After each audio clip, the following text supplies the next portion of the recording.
Chers spéculateurs, bonjour et bienvenue dans cette vidéo hebdo du samedi. Cette semaine, je vais vous faire un petit point sur XRP parce que l'actualité est chaude. Je me rappelle à l'époque, tout le monde disait que le XRP allait à la cave, que c'était mort, que cette crypto allait être complètement anéantie. Et bien là, revirement de situation. Est-ce qu'il faut acheter du XRP maintenant? Est-ce qu'il faut attendre un certain niveau? Le XRP est dans une situation qui est très prometteuse, mais surtout, n'en achetez pas avant le signal, la configuration que je vais vous expliquer dans cette vidéo, et elle peut arriver dans les 3-4 prochaines semaines, donc soyez très attentifs. Ça reste l'une des très belles opportunités crypto. Si le marché crypto se retourne, ça va être, je pense, l'un des plus beaux trades de l'année 2022, mais il va falloir attendre un certain signal. Je vais faire aussi le point sur l'or, l'argent métal, sur les 3 grands indices internationaux. Et dernière chose aussi, tout simplement, je pars 2 semaines aux Maldives faire le tour des îles sud pour faire du surf. Je n'aurai quasiment pas d'internet, ou ça va être de manière très aléatoire, donc peut-être qu'il n'y aura pas de vidéo hebdo au cours des 2 prochaines semaines, mais en tout cas je documenterai tout mon voyage chaque jour sur mon compte Instagram. Donc le lien est en dessous. Pour tous ceux qui veulent vivre avec moi cette expérience unique, un rêve de gosse, c'est sur mon compte Instagram. Allez, on débute la vidéo. Analyse du Bitcoin, donc toujours ce graphe en mensuel qui nous rappelle les 2 scénarios possibles. Là, on a toujours ce pivot en mensuel à aller casser pour avoir des espoirs d'un nouveau grand cycle de hausse sur le Bitcoin. Ça sert de résistance. Donc là, l'histoire, on va la suivre en hebdomadaire, et en hebdomadaire, voilà, ça range dans un espèce de drapeau. En principe, ça, c'est pas bon signe, hein. Quand ça monte, quand on est une vague qui monte comme ça, si ça casse par le bas, c'est tout simplement, voilà, quelque chose qui fait bam, bam, et là, bam. Donc on va voir si ça casse ou pas par le bas, hein, ce grand drapeau ici. Donc il va vraiment falloir surveiller au cours des prochaines semaines, hein, cette petite flèche rouge, hein. Si on casse par le bas et qu'ensuite on vient casser ce support, ça va être un énorme Dead Cat Bounce. Je vous rappelle, le Dead Cat Bounce, hop, en vue mensuelle, c'est tout simplement, là on a eu le plus haut ici, on descend, le chat il tape le sol, il est en train de remonter. Et ensuite, on verra là s'il est mort ou pas. S'il est mort, quand il revient taper le sol, s'il n'est pas mort, il a rebondi et là, on part dans le nouveau cycle, hein. Donc, c'est ça l'histoire du Dead Cat Bounce. On a vu exactement la même chose, hein, pendant la bulle de 2017. Donc, voilà, le Dead Cat Bounce se mesure par rapport au plus haut, au dernier plus haut historique. Donc, là, boum, il a tapé le sol, il a rebondi. On va bientôt voir s'il est mort ou pas. Donc là, moi, le petit scénario que je vous ai tracé, c'est un potentiel pivot qui n'est pas encore, hein, d'actualité. Il n'a pas encore été mis en valeur par les fluctuations. Mais je vois bien quelque chose comme ça se dessiner. On verra si ça pète par le haut ou par le bas. En tout cas, je pense qu'on sera fixé d'ici cet été, hein. Alors, compte tenu de l'actualité chaude sur le XRP, oui, je me rappelle ici, hein, vous vous souvenez là, quand on était en novembre 2020, tout le monde disait que le XRP, il était mort et qu'il allait à la cave et qu'il gagnerait jamais contre la SEC et que voilà, c'était le pire des paris. Je me faisais insulter dans les commentaires. Et là, tout simplement, on a commencé un nouveau cycle, on est sur une vue mensuelle, hein. Donc là, ici, en novembre, mois de novembre, boum, on est entré dans un nouveau cycle et on avait là, boum, l'opportunité, une tasse avec une anse en hebdomadaire. Est-ce qu'on va se souvenir de ce trade ou pas? Voilà, la tasse et l'anse ici, le breakout, c'était aussi visible en daily. On avait ici une prise de position potentielle, ici une prise de position potentielle, une grosse accélération. Fin du bull market sur l'ensemble des cryptos, donc le XRP comme toutes les autres cryptos ont dévissé. Et là, la question qui est posée actuellement, c'est maintenant que le XRP est en train de retrouver du potentiel, est-ce que c'est une opportunité?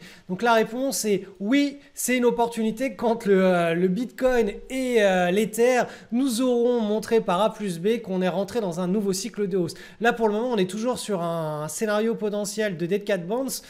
Donc, si le Bitcoin et l'Ethereum se mettent à chuter en mode Dead Cat Bounce, le XRP, il va pas monter au ciel, hein. Il y a très peu de probabilités pour qu'il monte au ciel parce que tout simplement, l'argent serait en train de quitter toute cette classe d'actifs momentanément, c'est-à-dire pendant 1, 2, 3 trimestres. Et malgré les plus beaux fondamentaux et les plus beaux projets puissent-ils être, ça ne va pas attirer des investisseurs massivement et faire pumper sur du x5, x10, x100 les projets. Quand on est dans un bear market ou dans un marché en range, il faut vraiment éviter d'avoir des croyances, d'être trop optimiste en fait, en se basant uniquement sur l'actualité et les fondamentaux. Par contre, à partir du moment où Bitcoin, Ethereum repasse en bull market, ou en tout cas avec une potentialité de nouveaux cycles haussiers, là on pourra recommencer à vraiment s'intéresser à d'autres cryptos. Donc le XRP, pour la faire courte, vous voyez, hein, on avait une large base, on s'est extrait de la large base, on a une première grande base, une première grande vague ici. Hop.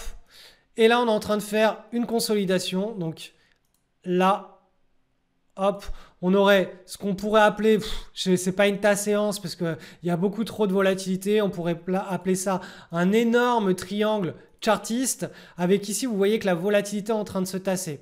Donc là si on commence à casser par le haut ce niveau là, ça va être très bon signe pour le XRP. On va aller voir en hebdomadaire, on va y voir beaucoup plus clair. Vous voyez que là les bandes de Bollinger sont en train de se resserrer ici. On n'a pas vu un tel niveau de resserrement depuis le nouveau cycle qui avait débuté pendant octobre-novembre de l'année 2020, là où il y avait vraiment des prises de position. Donc là, vous voyez que les bandes de Bollinger sont en train de se resserrer. On a ici un très joli pivot en hebdomadaire qui est en train de se mettre en avant. Le pivot, il a été mis en avant une fois, deux fois. La volatilité est en train de se réduire. Vous voyez, les creux ici, ils sont de moins en moins volatiles. Donc là, si on a une cassure par le haut, ici, ce sera un signal de top départ d'un nouveau cycle. Je le répète, si on a ce signal-là et qu'en même temps, on a le Bitcoin et Ethereum qui sont en train de nous dire on est en train d'entrer dans une potentialité de nouveau cycle haussier, c'est là où vous aurez la possibilité, on aura la possibilité de charger et de prendre une très forte asymétrie positive sur cette crypto-monnaie. En attendant, moi je vous recommande de rester cash parce que tout simplement, si ça casse par le bas, parce que voilà, là on est dans le scénario le plus optimiste, mais si tout simplement là, hop, on pète vers le bas, c'est le Dead Cat Bounce sur le Bitcoin et l'Ethereum. On peut aller beaucoup plus bas. Donc voilà, affaire à suivre, l'élément le plus important pour tous ceux qui suivent XRP et la suite du dossier, c'est la cassure là de ces niveaux en gros on va dire des 0,91, 0,92 en dollars. Il faut qu'on casse et qu'on clôture au-dessus en hebdomadaire et là vous pourrez commencer à vous poser des vraies questions à savoir est-ce que j'en achète ou pas, est-ce que je commence à construire une position ou pas et surtout est-ce que le Bitcoin et l'Ethereum sont en phase avec ce signal ou pas. Allez, avant de passer à la suite de cette vidéo, j'ai une petite annonce à vous faire. Il se peut qu'au cours des 2 prochaines semaines, je ne puisse pas vous faire de vidéo YouTube parce que tout simplement, je vais réaliser un rêve de gosse. Je vais partir dans les atolls sud des Maldives avec 2 super bons potes. On sera en bateau avec d'autres surfeurs et on va faire toutes les petites îles du sud Maldives et on va littéralement faire que du surf. Matin, midi et soir, on va manger surf. Ça va être, on mange, on surfe, on se repose, on mange, bref, que du surf et je suis complètement incertain sur les niveaux de 4G. On nous a dit qu'on aurait la 4G, mais je ne sais pas si le samedi ou le dimanche de la semaine prochaine et de la semaine d'après, je serai en mesure de vous uploader une vidéo. Donc je préfère vous prévenir. En tout cas, tout ce petit trip surf sera documenté sur mon compte Instagram dans les stories. Donc les stories, c'est vous cliquez tout en haut à gauche d'Instagram, vous avez un petit rond avec ma tête, vous cliquez dessus et chaque jour je publierai des vidéos quand la 4G passe et voilà, je documenterai un petit peu cette expérience de vie. Au bout de 24 heures, les images et les vidéos sont automatiquement effacées. Donc si vous voulez me suivre, ça n'a rien à voir avec la bourse, c'est un rêve d'enfant que je suis en train de réaliser. Si vous voulez suivre cette belle expérience, le lien est juste en dessous en description de mon compte Instagram. Abonnez-vous et suivez ça à partir de lundi soir. Ça va durer 2 semaines. Analyse de l'or contre le dollar, donc on est en vue hebdomadaire, donc je vous rappelle ici breakout suite à plus d'une année de consolidation. On est dans la tendance, tendance avec encore une fois, je répète, mais énormément de volatilité ici là. Cette mèche inspire beaucoup plus à une nouvelle consolidation qu'à une continuation haussière de la tendance sur en ligne droite sur les semaines à venir. Donc c'est pour ça que je vous ai tracé un pseudo triangle en formation. Je le vois beaucoup plus évoluer comme ça l'histoire. Mais pour le moment, on reste toujours dans la dynamique de hausse. Vous voyez, là, on est dans le nouveau cycle. Et donc voilà, rien de neuf. C'est des cycles qui sont longs, qui sont larges. Je fais un petit point hebdomadaire parce que c'est l'actif de 2022. De mon point de vue, c'est le seul qui a vraiment un gros potentiel d'appréciation parmi beaucoup de classes d'actifs. Il est dans une situation très favorable. Donc, on continue de le suivre. On va passer maintenant sur le silver, donc l'argent métal coté contre le dollar.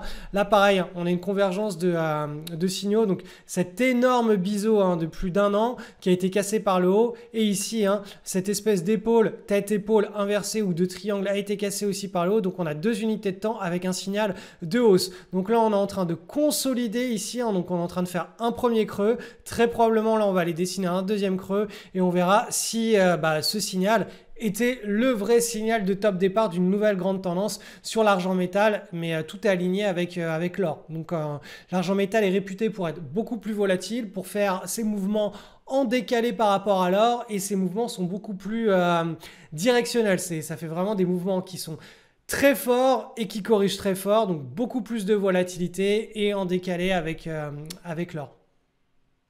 Analyse du SP500 avec une semaine de baisse. On est en train d'aller chercher le bas de cette énorme range, grosse partie de ping-pong. Vous voyez, en fait, on est en train de renverser ou de stabiliser le marché haussier qu'on a eu. Là, on est en latéral. Si on casse ce support, on viendra corriger bien plus bas. Vous voyez, on est sur des corrections supplémentaires de moins 15% si ce support ne tient pas. Donc là, en principe, on devrait avoir une réaction de rebond, une réaction logique ici de la part des investisseurs. Après, une fois que ça va rebondir, on verra là ce qui se passe. Soit, ça y est, on repart pour une vague en deux temps, une correction en deux temps, ce que je vous expliquais la semaine dernière et d'ailleurs les semaines précédentes, en vous disant, voilà, en mensuel, on a eu une première vague de correction qui était très, très faible. Soit on le fait en deux vagues, donc une, là on rebondit et une deuxième vague de correction, soit on reste sur les niveaux actuels et on stabilise directement. Donc là, on a deux scénarios potentiels. En tout cas, dans les deux cas, l'image à garder à l'esprit, c'est cette image en mensuel avec cette volatilité qui devrait se contracter une fois que le premier grand cycle correctif est fait, et ce cycle correctif là, peut-être qu'il n'est pas encore terminé, peut-être qu'il va s'étendre sur deux vagues. Donc si on regarde ce qui se passe maintenant sur le Dow Jones, alors le Dow Jones lui, il est en train de revenir en dessous le canal d'élargissement. Vous voyez cette figure en élargissement, c'est une figure qui est une figure de retournement quand elle est cassée par le bas. Elle avait été cassée par le bas ici pendant la dernière semaine de février. On est ensuite revenu rebondir, l'intégrer, tester la moyenne mobile à 20 semaines qui a servi de résistance. Et là, à nouveau, on est en train de repartir vers le sud. Donc là, ça, on voit bien que la gravité est en train de se retourner, que la balle qui avait bien rebondi sur le sol pendant le Covid, elle a atteint les cieux et elle est en train de redescendre à nouveau. Donc à savoir où est-ce qu'on va aller chercher. Et sur le Nasdaq, eh bien là voilà, on a été chercher la résistance, on est en train de retracer. Effectivement, alors là je ne voulais pas tracer, mais il y a un petit support ici.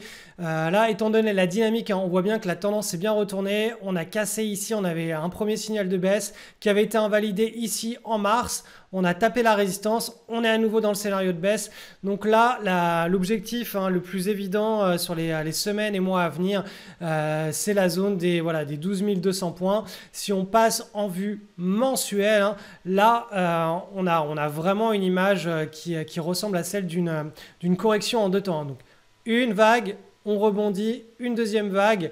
Et ensuite, après, on devrait commencer enfin à stabiliser en mensuel la volatilité. Et ensuite, peut-être un nouveau bull market ou un bear market, chose à suivre. Mais là, pour le moment, on est vraiment dans le premier cycle qui est celui où il y a le plus de volatilité, hein. Et une fois qu'on aura terminé ce premier cycle, on ne sait pas s'il est en une vague ou en deux vagues. Là, apparemment, sur le Nasdaq, il est en deux vagues. Une fois qu'on l'aura terminé, c'est là où les choses vont se calmer. Donc, très probablement, le début d'année était celui où, voilà, guerre en Ukraine, inflation. Dès que les choses vont commencer un petit peu à s'arranger, les investisseurs vont un petit peu se calmer, la volatilité va se calmer et après les fondamentaux économiques, la vision des fondamentaux économiques à 6 mois, 12 mois, 2 ans reprendront le dessus et si les banques centrales arrivent à bien s'y prendre, peut-être qu'on repartira sur un nouveau bull market. Voilà, après, dans une période inflationniste, de stagflation, c'est très compliqué d'observer des gros bull market, mais encore une fois, on est dans le paradigme des banques centrales et ça fait 15 ans qu'on est dans le paradigme, 20 ans qu'on est dans le paradigme des banques centrales et elles arrivent à tout effacer et à dicter leurs lois. Donc voilà, peut-être qu'elles vont nous sortir un nouveau lapin de leur chapeau au cours des prochains trimestres. Affaire à suivre. Donc je vous rappelle, hein, les 2 prochaines semaines, je suis aux Maldives sur un bateau avec une connexion Wi-Fi qui va être très improbable. Donc je ne suis pas certain de pouvoir vous assurer les vidéos YouTube. Par contre, les emails privés, ça je suis certain de pouvoir vous les envoyer. Donc si vous n'êtes pas inscrit et que vous voulez des infos sur la bourse, là notamment je vais faire une semaine sur les sorties de position avec des exemples, des anecdotes, etc. Notamment, je vous avais envoyé un email l'année dernière sur ma sortie de position sur le Bitcoin, c'était en avril 2021. Maintenant que toute l'effervescence est derrière nous et qu'on peut analyser en rétrospective le trade et la sortie de position, ça va être intéressant de suivre tout ça dans les emails privés. Donc inscrivez-vous, le lien est en description et je pense que pendant les 2 prochaines semaines, il n'y aura aucun souci pour que les emails privés partent. Mais si vous voulez me suivre et suivre ce trip surf qui est le voyage d'une vie, moi c'est mon rêve de gosse, tout simplement rejoignez-moi sur Instagram, le lien est en description et je vous ferai partager cette expérience de vie qui est absolument unique de mon point de vue dans les stories. Donc une story, à chaque fois que je publie quelque chose, c'est dans les stories, ça dure 24 heures, après c'est automatiquement effacé. Donc pour tous ceux qui me suivent sur Instagram, je vous donne rendez-vous à partir de lundi soir.